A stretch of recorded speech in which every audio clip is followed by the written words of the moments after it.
Hi friends, and welcome back to my channel. If you're anything like me, you have seeds stuffed in cupboards, packets in totes in the basement, and even more seed bags in the fridge. They are everywhere, so let's get them labeled and organized and in one place. Good morning and welcome to Picture This Garden. Today I am organizing my seeds. Over the past few weeks, I have been collecting all kinds of seeds, from vegetables to flowers, and putting them in, just letting them dry and putting them in little baggies or putting them on paper towels. If you have any questions about seed collecting, I have a couple other videos that talk about that. But right now it is just an unorganized mess. Last year I put things in these big envelopes, but I've gotten so many seeds now that it just is not working, and this is just another mess. So today I am going to take all the seeds that I have and try to organize them in a way that I can find everything super easy. And I've chosen to do that by putting them in a 3-ring binder that I already had at home. And then I purchased these sheet protectors from Amazon. I chose to get the ones that are broken up into 4 sections. That way, more sizes of seed envelopes can fit in them. There were some that had smaller sections and I was worried that they wouldn't fit. So I got these ones. I also bought on Amazon these seed envelopes for the seeds that I collected myself. That way I know what the seed is, what variety.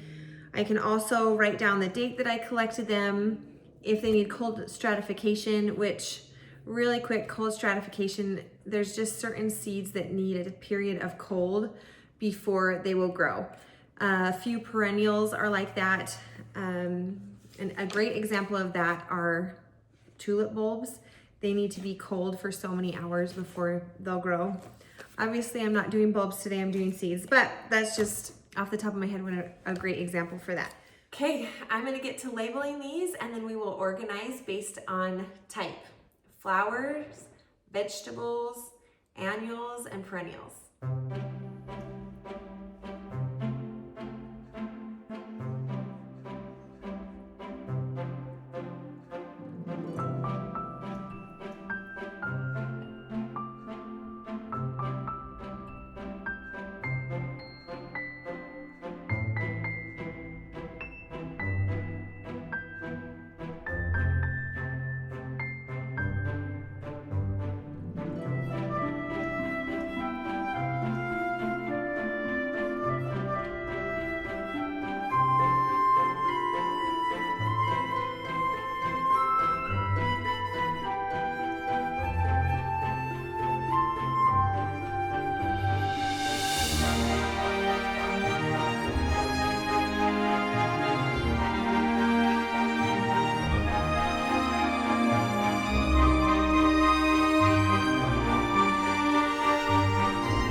excited the amount of seeds that I had, and I ended up having to get 2 3-ring binders. I have one for flowers and one for vegetables.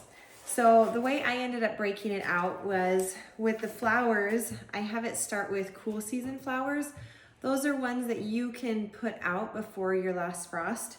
So things like feverfew, bells of Ireland, bupleurum, nigella, things like that. Those are in the front of the book. And then the next ones that I have are ones that I want to start inside, that my growing season isn't long enough to plant them outside first. So I'm going to, I have my cool season flowers and then the ones that I will grow inside. And then the next section are ones that I can actually direct sow outside. So that's how I have the flowers organized. That's the order. I did the exact same thing with my vegetables. I started with cool season seeds, things that I can put out before my last frost. So radishes, beets, if I had carrots, I would have put them here. I'll have to go buy some of those. And then I have the plants that I should start inside, like tomatoes, peppers, and then at the very end, I have things that I can direct sow outside, like pumpkins, squash, zucchini, things like that. The last thing to do is just to store these in a cool, dry place until you are ready to start planting. So I'm going to do that next. Thanks for hanging out with me today. Hopefully with this extra organization, we can make this the best growing season yet. Have a great day.